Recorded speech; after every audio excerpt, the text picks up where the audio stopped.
I didn't sleep after what I heard at 3 a.m. At 3 a.m., I stood barefoot in my daughter's hallway, listening through a half-closed door, as my son-in-law whispered that a few more pills would make her confused. A crisis team would commit her tomorrow, and her money would become ours. You're watching Revenge Files. Subscribe for a new twist daily. He thought no one else was awake. He didn't know I'd recorded every word, knew the bank where her paycheck landed on Fridays, and understood exactly which emergency judge signed protective orders at dawn in Clark County when a life tilted toward danger. He ended the call with a breathy laugh, the kind men think is private when they're sure they've already won. His laugh ran under the shower in the guest bath, under the refrigerator hum, under my pulse. I stared at the blue light on the router, then looked down at my shaking hands and clicked save on the voice memo. I named it 3 a.m. Plan. The file glowed back at me like a tiny pane of ice. I padded to the kitchen and read the pharmacy label on her new bottle. The print said, "Take one at bedtime as needed." The cap clicked open. The pills were a different shape than the sample she'd shown me last week. I lined 2 tablets on the counter and photographed them with the receipt I pulled from the trash. I did not touch the rest. I bagged the 2 tablets in a snack-sized zipper bag and wrote the date and time in black marker. Evidence doesn't grow louder when you shout, it grows sharper when you label it. But then I remembered his exact words. Tomorrow I'll get her committed. Tomorrow meant today, because the world already rolled past midnight. My daughter Brooke slept down the hall with the lamp still on. Her face looked 11, not 27, soft and tired in a tangle of dark hair. She'd asked me to stay a week while she caught up on deadlines and a stubborn sinus infection. Evan, her husband of 3 years, said extra hands made sense. He owed me for that line. I'd used it for years when I wanted a favor without sounding needy. He'd mirrored me. Predators do that. They repeat words until you forget they're a mask. The condo sat in Henderson, 15 minutes off the 215, tidy as a catalog. I pressed my palm on the granite and felt the cool hold. My phone said 3:11 a.m., the crisis line for the county opened 24 hours. The family court e-file did too, but a judge reviewed ex parte petitions only when the clerk pinged the duty slot at dawn. That left preparation. Preparation beats panic every hour of the day. I opened the Notes app and started a timeline. March 3, 2024, 3:02 a.m., overheard phone call. Direct quote, "The meds are making her confused. Tomorrow I'll get her committed. Then I just need to get rid of my wife and all that money is ours." I added who, where, how, and why. I wrote like a stranger would read me, because a stranger would. The shower in the guest bath shut off. Pipes ticked. A door closed softly. I stayed still, phone dimmed, ears open. If he saw me awake, if he smelled coffee, if he felt the charge in the air that says the plan is known, he might change the plan. I needed him to keep it, to walk into a morning that would meet him with paperwork and badges. Men like Evan dismiss suspicion. They don't believe women stack steps before sunrise. That belief is the chink where leverage slides in. Except I also needed to protect Brooke until sunrise, and her mouth was dry when she stirred and whispered for water. I brought her a glass and one of the electrolyte packets she likes, because the blue one tastes like summer. She sat up, blinking. "Mom? What time is it?" "Too early," I said. "Drink." "I'm fine," she murmured. But her hand shook. Not panic, something else, a cottony haze around the edges. "When did you take your pill?" I asked lightly. "I didn't," she said, then frowned like the memory stuck. "I thought about it. I didn't." I kissed her forehead and checked the nightstand. No powder, no residue, no empty capsule halves. Relief came like a small contained light. "Sleep," I said. "I'm right here." I closed her door, then opened my laptop at the kitchen counter. I pulled the internet history from the shared family iPad. Evan didn't sign out, he never did. The last entries were searches for involuntary hold criteria, local crisis transport, and how to list spouse as emergency decision maker. I took screenshots. I exported the voice memo and emailed it to myself, my sister, and a hard drive backup address I only use for tax returns and everything I ever think I might need in court. Files disappear when you have them only once. I like 3 copies of anything I'd miss in a fire, but then I found a calendar appointment for noon. Behavioral intake, Brooke, pre-admit. Location, a private facility off Tropicana. A form link sat under it, partly filled, with my daughter's birthday correct and her last name misspelled like he does when he rushes. I clicked the e-file portal for protective orders and began. Petition, applicant, Linda Hart. Protected party, Brooke Carter. Relationship, mother-daughter. Respondent, Evan Carter. Address, on file. I wrote my declaration in short, clean lines like a grocery list you can trust. I attached the audio file and the screenshots. I asked for a temporary protective order with removal from the home, no contact, and a financial freeze regarding her accounts pending a hearing. 10-day notice for a full hearing is standard. Judges like the number because it gives everyone time.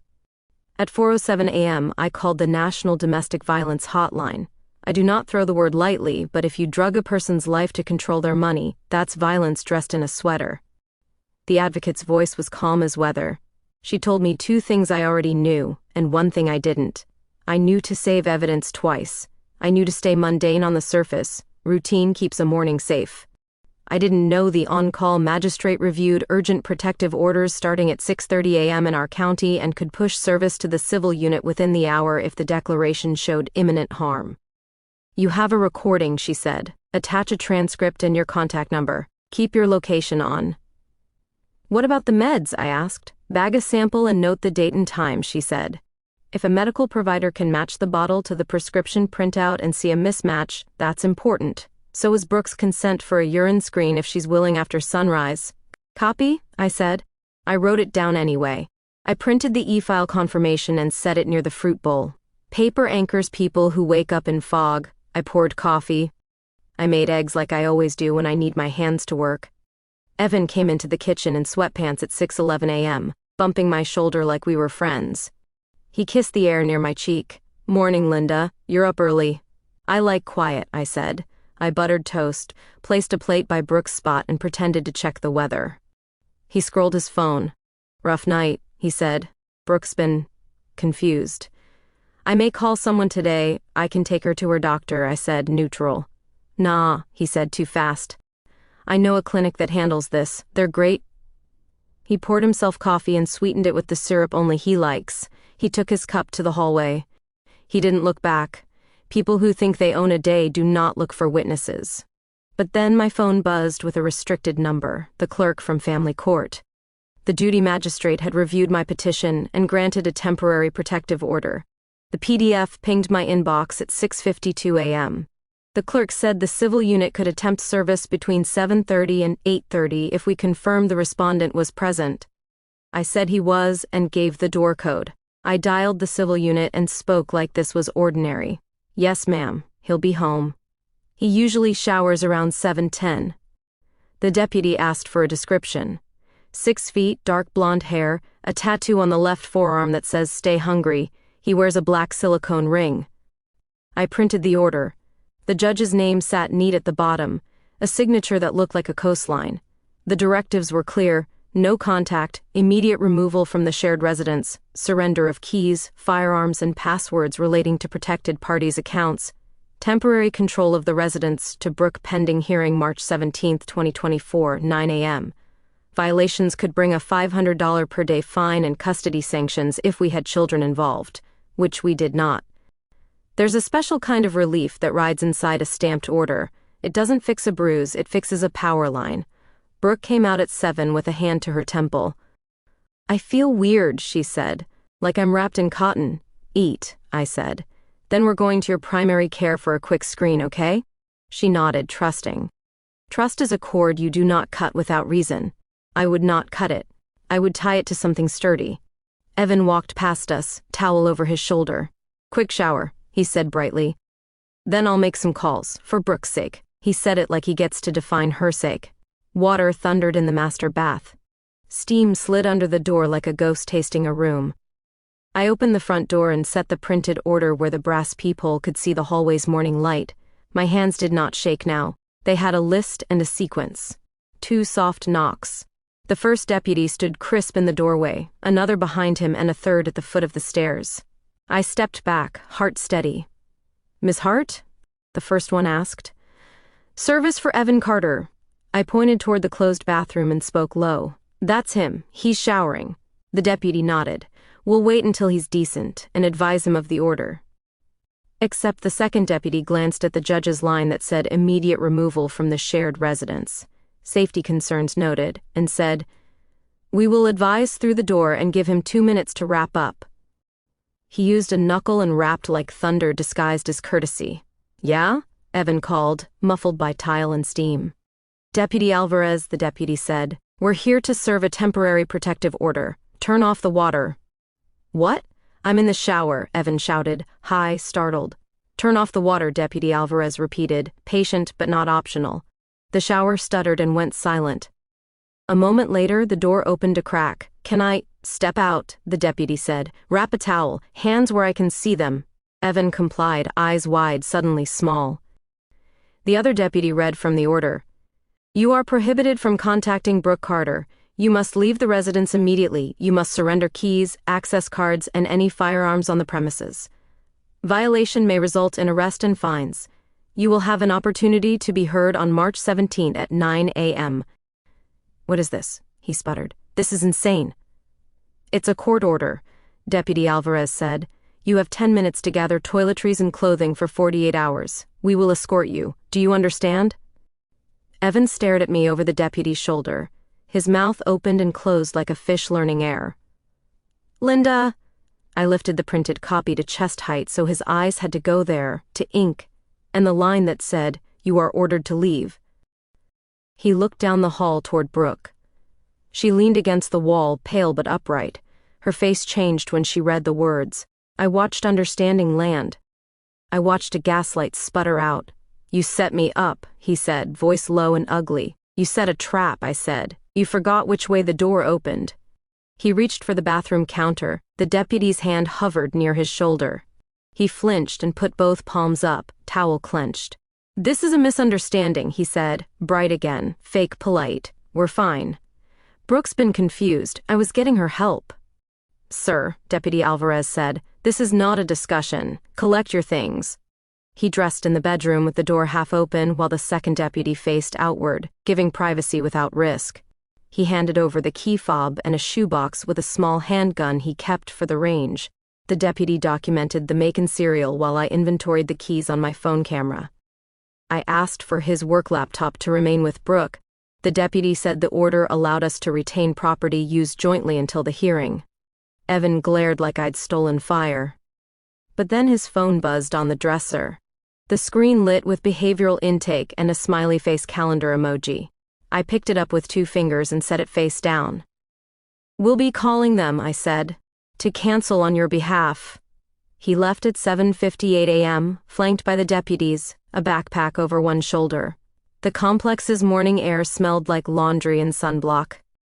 He didn't look back. I closed the door and locked it. I turned to Brooke and handed her water.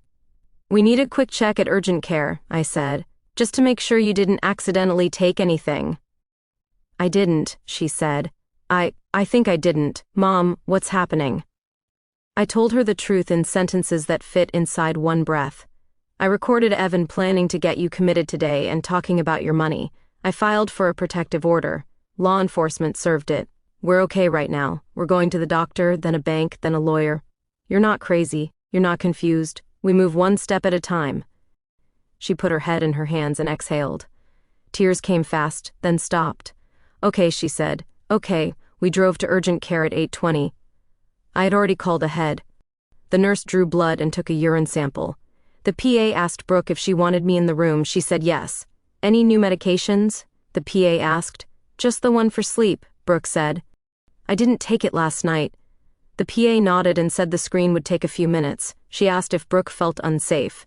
Brooke looked at me and said, "Not now." While we waited, I called the intake line for the behavioral facility and used my age as authority. "Cancel the noon pre-admit for Brooke Carter," I said. "A protective order is in place. Any attempt to transport will be treated as interference." The woman on the phone said, "We require the spouse's authorization to cancel." "You have a court order now," I said. "You don't require anything from him today." I emailed the PDF before she could object. Sometimes power is just who clicks first. Except the screen came back with a shallow positive for a sedating antihistamine Brooke did not take.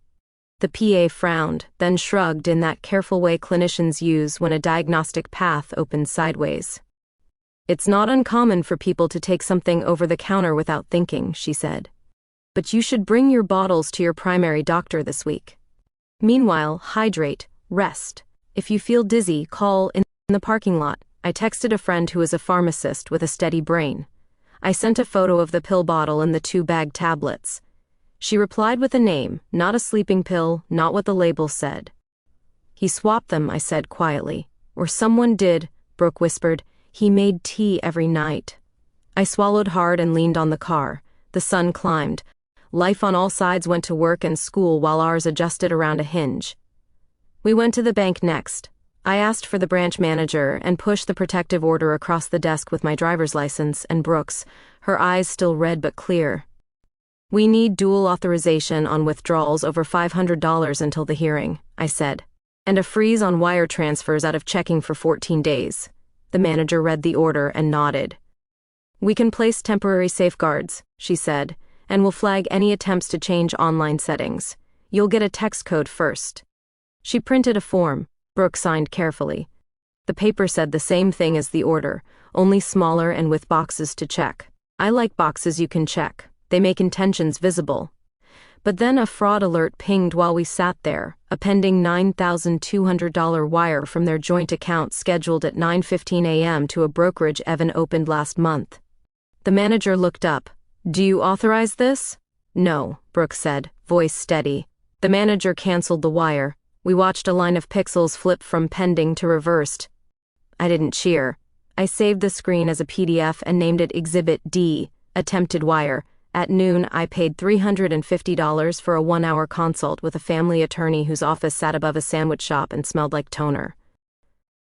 Her name was Rebecca Chang. She wore a navy blazer and the calm of someone who could operate in fire. She read the order, listened to the recording, and leaned back. You did everything right, she said. We'll request that the temporary order extend for a year. We'll seek exclusive use of the residence for Brooke, and we'll add a financial injunction to prevent asset transfer. The attempted wire helps. So does the intake appointment at the facility. What about the pills? Brooke asked. If her primary physician confirms a mismatch, we'll attach that, Rebecca said. If we can't get a confirmation by the hearing, we'll still argue risk of harm from coercive control. Judges understand patterns. She clicked her pen. 2 questions. Did Evan ever have Brooke sign medical or financial powers of attorney? And does he have access to her work benefits portal? Brooke went pale. He set up my 401k with me last fall, she said slowly. He said he'd optimize it, change your passwords today, Rebecca said. We'll send notices under the injunction. I signed a retainer. $8,200, steep but clear. Numbers on retainers aren't pain, they're posture. I would posture as high as I could afford. At 3:05 p.m., I drove Brooke to her primary care clinic. The doctor saw us at 4:10 because emergencies never keep tidy clocks. I waited while he examined her. He came out with a blank face that meant he chose his words. Her screen suggests exposure to a sedating agent not on her current medication list, he said. I'll order confirmatory testing and we'll see you back in 3 days. For now, no shared drinks, no unsealed foods, and only pills dispensed by staff here or by you, Linda. I understand, I said. He gave me a sealed bag and a chain of custody form for the 2 tablets. I signed where the line told me, when someone hands you process, you treat it like a bridge.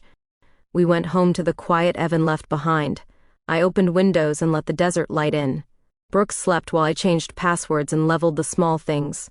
The smart speaker off, the door cam on, the thermostat lock set. I labeled a plastic bin mail, legal, and slid the order inside. I wrote a list for the morning and put it under a magnet that said, be kind but carry receipts. At 6:40 p.m., my sister, Amy, called after listening to the audio. I wanted to reach through the phone and pull him by his ears, she said. You good? We're holding, I said. I feel like I'm carrying a glass bowl across a gym floor while teenagers play dodgeball. Amy laughed softly. You always liked metaphors. Metaphors are free, I said. Lawyers aren't. But then, at 8:02 p.m., Evan texted Brooke from an unknown number. I'm sorry, baby, your mom is overreacting. Let me fix this. The protective order made that a violation. I screenshotted the text and emailed it to Rebecca and to the deputy's address on the order. The deputy replied, with one sentence I liked, thank you. Documenting. Power collects in piles of documented. The next 10 days were a stack of small tasks. I found the brokerage account he'd opened and, through Rebecca, sent a notice of injunction. We canceled secondary credit cards and closed a dormant savings account from when they rented their first place. Brooke's boss, good woman, a project manager with a spine, approved 3 days remote while she stabilized. The primary care office called with preliminary confirmation that the tablets in my bag were not what the label claimed. The doctor's note did not accuse, it simply described. Description is a sword when someone else's story tries to cut you open. On March 17th, we sat in Family Division Courtroom 3D at 8:41 a.m. The wood was warm and the air dry. Evan arrived in a too-tight suit with a lawyer who liked his own voice. They sat 2 rows up and pretended we were invisible. The judge was a woman with silver hair and a gaze that landed and did not slide off. She called our case and asked if we were ready. Rebecca stood like she'd been standing in court since birth. Yes, Your Honor. We presented the audio file first. I watched the judge's face when Evan's voice said the meds are making her confused and tomorrow I'll get her committed and then I just need to get rid of my wife and all that money is ours. She did not move. When it ended, she wrote something with a fountain pen. We handed up screenshots of the intake appointment. We handed up the bank's printout showing the attempted $9,200 wire. We handed up the preliminary pharmacy notes and the doctor's letter describing the mismatch. We handed up my timeline, printed neatly with times and actions, not adjectives. Evan's attorney argued that get rid of my wife was an unfortunate turn of phrase about a trial separation. He said the meds comment was bad humor about cold medicine. He said the intake was a proactive step toward support. He said the wire was routine rebalancing. He did not meet the judge's eyes when he said those things. Mr. Carter, the judge said finally, stand. He stood, hands clasped. Do you dispute that this is your voice on the recording? No, he said, cheeks flushed. But, do you dispute that you scheduled a behavioral intake for your wife without her consent? I was trying to help, he said. Do you dispute the attempted wire transfer? I handle finances, he said. She's busy. The judge held up one palm. Sit, she turned to Rebecca. Counsel, do you request an extension of the order? Yes, Your Honor, Rebecca said. 1 year with exclusive use of the residence for Ms. Carter, financial injunctions as noted, and referral to the district attorney for review regarding medication tampering. The judge adjusted her glasses. Ms. Carter, do you feel safe returning home with a year-long order in place? Brooke looked at me then, at the judge. Her voice carried steady. I do if the passwords stay mine and he can't come near me. That is what an order does, the judge said. Mr. Carter, the behavior described constitutes coercive control. The court will not entertain euphemisms about help when help arrives disguised as removal of autonomy. She signed the extension. She added terms. Evan would enroll in a 12-week course on nonviolent relationship skills before he could seek modification. He would reimburse $3,860 to Brooke for lost wages and expenses tied to the intake day and the emergency medical visits. He would not contact Brooke except through counsel. Any violation would activate a $500 per day civil penalty and could shift attorney's fees. She referred the medication issue to the DA with a note that chilled me in its clarity, potential adulteration. We walked into the hall and exhaled as if a weight unstrapped from our ribs. Brooke leaned against the wall and smiled without showing teeth, like a child who remembers how to trust the floor. But then Evan's lawyer approached Rebecca with a smirk. You know the DA will do nothing, he said. These cases go nowhere. Rebecca's smile stayed small. You confuse outcome with process, she said. The process already moved. A week later, the DA's office called to say they would send a letter advising Evan that any interference with medical care would be scrutinized under existing statutes. No promise of charges, no thunderclap. But a letter on letterhead can be a wall. We framed our life against it. The facility off Tropicana sent us a note of apology and confirmed no pre-admit remained on Brooke's record.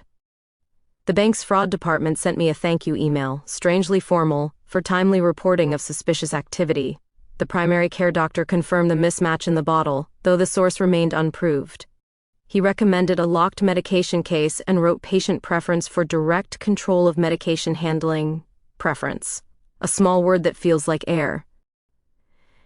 Evan moved into a month-to-month rental with beige carpet. He texted 3 times through an unknown number and learned what a $500 per day penalty feels like when a court clerk adds it up and a judge nods.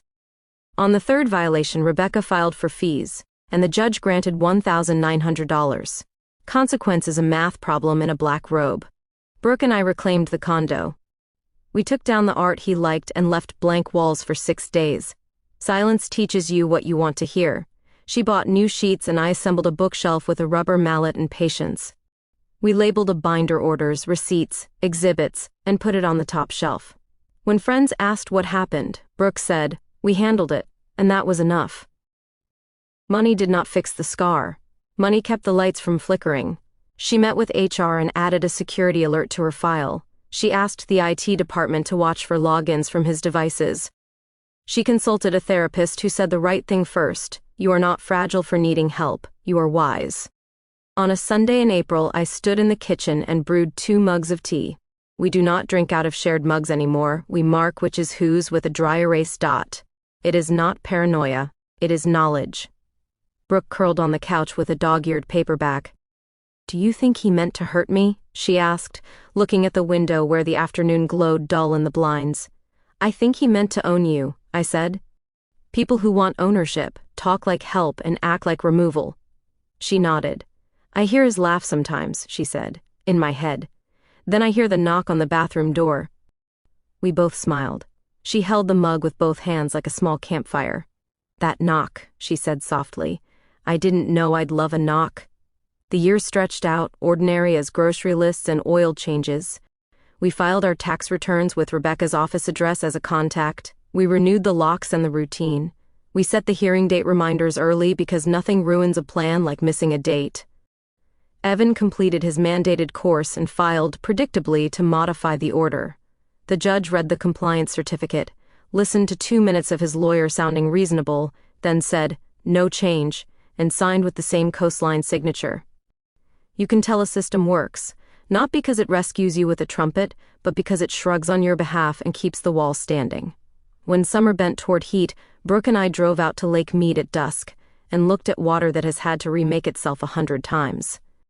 She skipped a flat stone and missed the first try. She tried again and got 3 skips. She laughed like the morning I'd walked into her kindergarten class and found her at a water table, scooping and pouring as if there was a job called making things flow.